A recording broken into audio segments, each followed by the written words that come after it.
Exatamente. Porque tem descobertas assim, que elas não dão o resultado esperado do modelo que eu sigo. Mas eu não vou invalidar o modelo. Ela pode me abrir espaço para estudar mais, para tentar entender. E talvez expandir o teu modelo. Exatamente. Por que eu estou fazendo essa pergunta aqui? Porque eu quero fazer um paralelo aqui. Muito do que o Sérgio descreveu do ponto de vista científico é a vida de um crente. Vou falar dentro do cristianismo. Eu sei que tem o budismo, o shintoísmo, vou falar dentro da minha experiência cristã. Deus, como criador, vou usar agora a linguagem teológica, ou se vocês quiserem eu posso falar assim, causa primeira. Eu posso falar como Aristóteles, causa primeira, ou eu posso falar como crente, Deus Chama criador. de Deus porque eu acho que Fica mais vai fácil. falar mais de uma maneira mais pessoal. É, exatamente. Eu trabalho com o modelo de um Deus criador. Aí eu fiz 2 perguntas aqui, mas eu vou fazer uma terceira. Vai. A primeira pergunta é, por que existe algo ao invés de nada? Por que a música ao invés de ruído? Porque as coisas não apenas existem, mas elas têm uma lógica. Se elas não tivessem uma lógica, você não podia fazer a espectrometria aí, não podia fazer nada disso. Para você ter uma lógica, isso pressupõe inteligência, design. Agora tem uma terceira pergunta que me fere o modelo. Por que a música desafina? Por que criancinhas morrem? Por que criança e leucemia estão na mesma... Então, quando eu lido com a dor e com o sofrimento, aparece um elemento no meu modelo que destoa com o modelo. Mas assim como o cientista não joga fora o modelo pelas dificuldades que apresenta, mas ele apenas investe na dificuldade para entender melhor o modelo ou abandoná-lo, é assim que eu faço. Porque eu, como crente, a Bíblia é o livro que mais me incentiva a fazer perguntas. Por isso que eu não aceito, Sérgio, essa visão, não é sua, mas essa visão do mundo crente de fé. Fé parece quase que um... Você lembra o poder do pensamento positivo? Lei da atração. Lei da atração. Deus existe, ponto, não precisa de prova, não precisa de Sérgio, não precisa de... Deus existe, falou comigo. Não, por favor, não é por aí. Você está entendendo? Não é por aí. Eu já mostrei a minha ideia de fé, Bíblia, aquela comparação e tudo mais, e tem parte de base bíblica por isso. Se eu pegar a palavra pistis, em grego, que usa para fé, vai no dicionário. Crença que advém da... Como é que é? Certeza que advém da possibilidade de crença. Esse que é o sentido da palavra pistis, usada. Então, a Bíblia me incentiva a fazer muitas perguntas. Jesus de Nazaré, não tem ninguém com mais fé do que ele. Ele terminou na cruz do Calvário fazendo uma pergunta. Elahi, Elahi, lama sabachthani. Deus meu, por que me desamparaste? Abraão, se você trouxer um rabino aqui, ele vai falar que Abraão é o pai da fé. A Bíblia, Abraão é o pai da fé. Assim como Einstein é o pai da teoria da relatividade, Abraão é o pai da fé. E a primeira vez que Abraão abre a boca para falar na Bíblia é para colocar uma pergunta. Como será isso? Não faz sentido. Maria, como? Jesus, como? A Bíblia incentiva a fazer perguntas a todo tempo, a ponto que, cito de novo Teilhard de Chardin, eu estou mais próximo de Deus quando eu faço perguntas do que quando eu faço afirmativas. Essa é a minha questão. Você está entendendo? A Bíblia me incentiva. Deus fala assim, provai e vede que o Senhor é bom. Vinde, arrazoemos, diz o Senhor. Estou citando o profeta Isaías. Essa palavra arrazoemos em hebraico significa, vamos botar a razão para funcionar, sua cabeça comigo. Vinde, arrazoemos, diz o Senhor. Provai e vede, fazei prova de mim. Essa palavra prova, ta'am em hebraico, é fazer prova quase empírica. Quase empírica. Então existe uma questão aí de ele vir e preencher a sua vida e lhe dar uma... Eu admito, pode chamar este viés, eu chamo de cosmovisão. Que dentro do meu modelo tem coisas realmente que eu não entendo. Mas ainda assim faz sentido. E é lógico, claro e evidente que para eu falar que Maria deu à luz a Jesus estando grávida... Estando virgem. Estou de virgem, perdão. Essa fala isolada não diz nada. Mas essa fala está embasada em outros graus de autoridade anterior que eu tenho. Então, por exemplo, para eu ouvir o que o Sérgio falou aqui sobre astronomia e fazer perguntas honestas e falar, poxa, que legal isso aí, essa minha posição diante dele está embasada em outras certezas sobre o Sérgio que eu tive aqui. Se você pegar aquele cara que você até trouxe aqui, aquele mendigo que pegou a mulher lá e ficou famoso... e colocar para ele falar de ciência aqui e astronomia, não pejorando o rapaz. Mas é que o Sérgio Não é a área dele. cientista, né? Exatamente, mas para eu concordar, eu conheço coisas do Sérgio anteriores. Então, o texto bíblico, quando alguém fala assim, você acredita nessa bobagem da Bíblia aqui? Não, peraí. A ciência está sendo muito simplório. Tem coisas anteriores que construíram a autoridade para eu acreditar naquilo. Porque se eu abster dessas coisas anteriores, é realmente uma besteira. Como também soa besteira, você soa, não estou falando que é, soa besteira falar que a cor vermelha significa que ela está mais... Soa besteira. Mas por que eu sei que não é besteira? Porque tem uma série de construções acadêmicas que ele falou daquele jeito. Não foi um negócio que eu gosto mais do vermelho, então vou colocar o vermelho. Não. Então a Bíblia é a mesma coisa. E é fantástico o que esse livro produz. É fantástica a mudança das vidas que ele traz. É fantástica aquilo que ele faz. E a única coisa que eu digo aqui, sem querer evangelizar o Sérgio, não é meu objetivo fazer isso, Sérgio, por que eu não tenho vontade de enfiar religião goela abaixo das pessoas? Porque, em primeiro lugar, se Deus existe, como eu creio, ele não precisa de defesa, ele precisa de testemunha. Deus não precisa de advogado. Se ele precisasse de advogado, ele teria nomes melhores que Rodrigo Silva. Então ele precisa de testemunhas. Eu só procuro testemunhar dele porque quando eu vejo alguém com a capacidade do Sérgio, com o gente boa que ele está sendo, sem nenhuma demagogia, e não crê em Deus, eu falo assim, poxa, que pena. Porque aí vem meu lado crente. Sabendo que Jesus morreu na cruz do Calvário por todos nós. Isso dito solto é tão estúpido quanto colocar que o vermelho é o mais... Não entenda a frase isolada. Sim. Ele ama tanto o Sérgio como ele ama a mim. Ele ama tanto o Igor. Ele ama todo mundo que tá ouvindo a gente. Ele ama tanto as pessoas. Por que não aceitam? Oh, Senhor, seria tão bom. Seria tão bom. E eu me limito a pedir a Deus que toque no coração delas. Eu orei por você. Obrigado. Sério, orei, sem nenhuma demagogia. A Laura é testemunha. Toca no coração do Sérgio e que o Rodrigo não seja o obstáculo entre o Sérgio e Deus. Essa é a minha mais sincera oração por um ateu. Toca no coração do Sérgio, Senhor. E que o Rodrigo não seja um obstáculo para isso. Sabe? Só isso. Tem uma música do Padre Zezinho que ela é linda essa canção. E eu não sou católico, hein? Eu não sou católico. Padre Zezinho, se eu achar aqui, ateu. Que ele fala assim, ó. Tô até com já achei a música aqui, só quero achar aqui, ó. Ele pega aqui, ó. Um grande amigo meu. Posso ler? É pequenininha.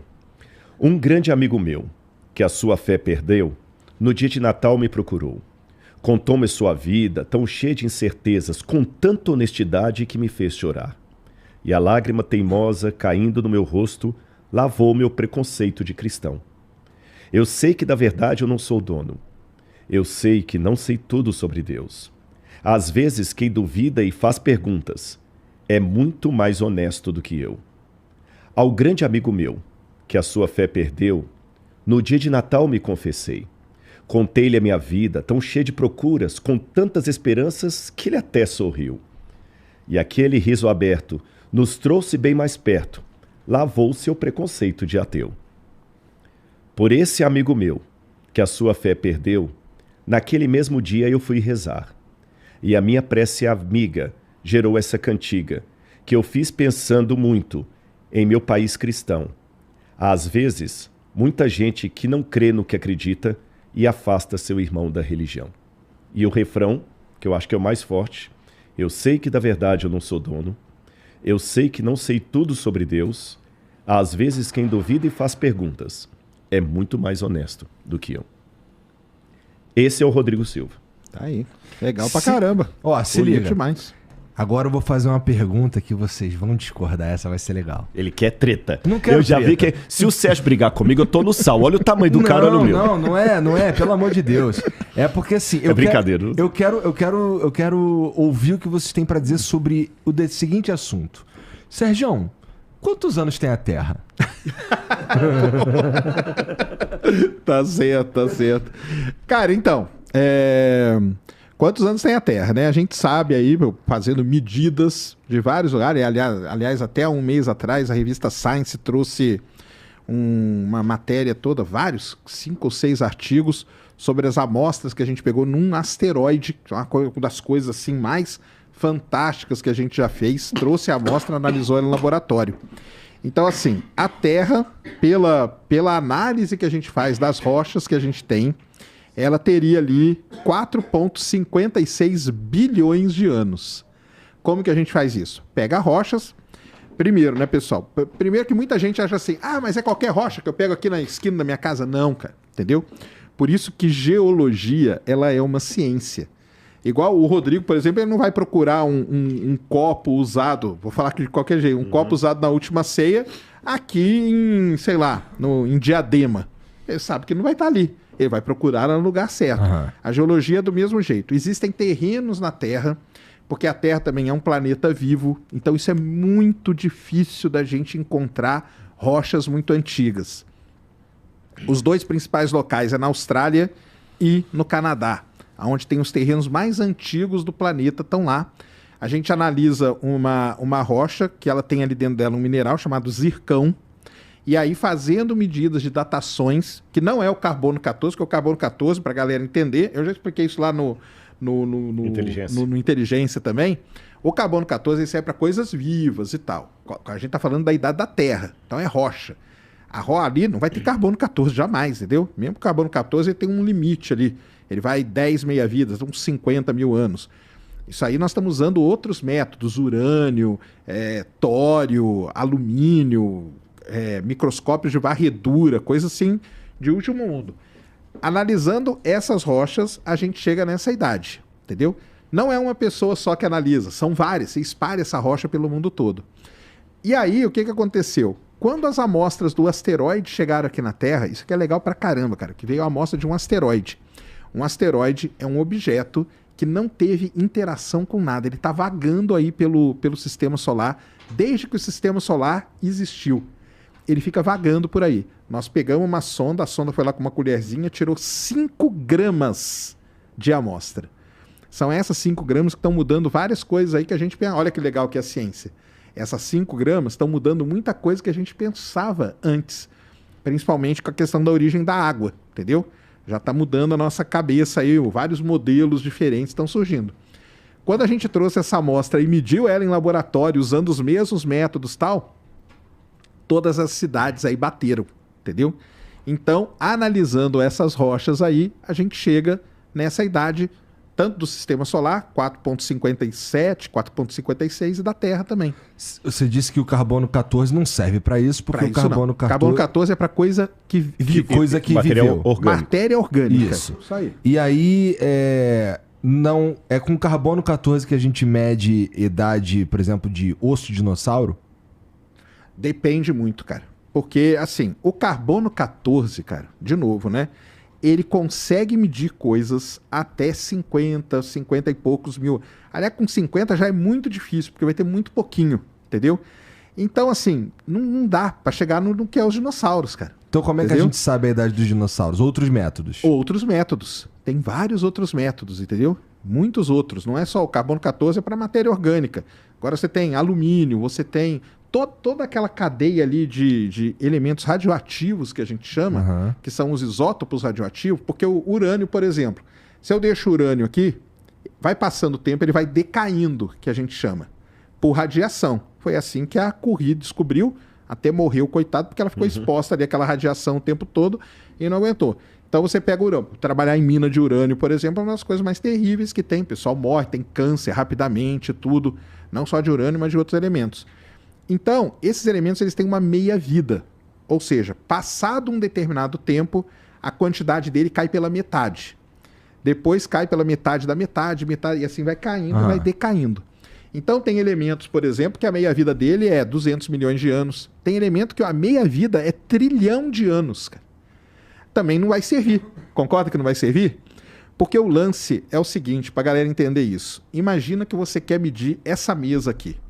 O que você vai usar para medir ela? Carbono 14. Não, nessa mesa aqui... A mesa eu falo medida. Mide o comprimento da mesa. Régua. Ah, tá. Pensei que estivesse falando de idade. Uma Essa régua mesa dá. aqui eu ia só perguntar pro cara que fez, Tá, pô. mas uma régua, você pegar uma Mas régua você tá de sendo 30. criacionista. Isso, exatamente, isso mesmo. Se você pegar uma régua de 30 centímetros, você consegue medir essa mesa. Tá, não tá... Sim, vai dar trabalho, mas dá. Então, agora, São Paulo ao Rio, dá pra medir de régua? Ó, teoricamente, se tiver muito tempo, dá. Mas você concorda que vai começar a ter muita, o que a gente chama de incerteza? Porque você vai pegar 400 quilômetros com E vou réguinha fazer de 30 merda, centímetros. Vai fazer merda. Fazer merda a gente chama de incerteza, é um nome bonito, Tá. entendeu? Então é exatamente isso. Você tem que ter, cara, o equipamento, você tem que ter a coisa certa para medir aquilo que você está querendo medir. Então, por exemplo, o carbono 14 não serve para medir uma rocha de milhões de anos. Um elemento que tem trilhão de anos de decaimento também não serve. Então eu tenho os métodos específicos para cada uma dessas coisas. Isso aí é estudado. Isso aí não foi, não, joga aí que vai fazer. Não, existem vários métodos para medir a idade dessas rochas, entendeu? Então é por aí que acontece. Tá. Quando eu conversei com o Marcos, com o Eberlin, ele falou uns bagulho que no dia eu até falei pra ele, caraca, isso daí parece quando os caras falam que encontra sereia, não sei o quê. Porque ele tava falando que encontraram Antes de falar do tecido mole, deixa eu só falar uma questão rápida aqui sobre isso, porque é o complemento dele aqui. Com relação... Tudo que ele falou é o que eu falo também. Até teve uma coisa que você falou do carbono 14 que eu disse. Talvez eu não me expressei bem, mas eu nunca falei algo do carbono 14 diferente do que você está falando. Quando eu falei de meia-vida, é porque geralmente quando a gente vai fazer perguntas, o carbono 14 ficou como o método mais famoso. Quando as pessoas perguntam sobre data Terra, eles perguntam de carbono 14. O leigo ele não sabe nada de urânio. Já joga na cara o carbono 14. No teu caso lá, quando você usa carbono 14, porque a gente tá falando... Eu uso trabalho... Quando eu falo, eu trabalho com carbono 14, só que eu não sei fazer essa medição. Alguém faz. Eu pego a peça e não é só carbono 14, não. Lá no IPEM a gente trabalhou com termoluminescência, que é um outro método de datação que eu uso para cerâmica. A gente usa o carbono 14 na cerâmica. Em que circunstâncias? Se eu tiver na cerâmica algum material orgânico misturado nela ali, em quantidade suficiente, isso é um pouco complicado na minha área, porque embora estão agora surgindo alguns métodos de carbono 14 não destrutivos, eles ainda são muito novos, com resultados não tão precisos e estupidamente caros. Não é um negócio assim, eu quero ver quanto que dessa garrafa aqui, vende para mim. Não. Mesmo no IPEM, eu fico meses na fila para esperar um lugar no reator para poder datar a cerâmica. Você está entendendo? Então, quer dizer, não é um negócio que eu chego lá assim, mede aí para mim. Não, é caríssimo. E até que tem essas novas técnicas,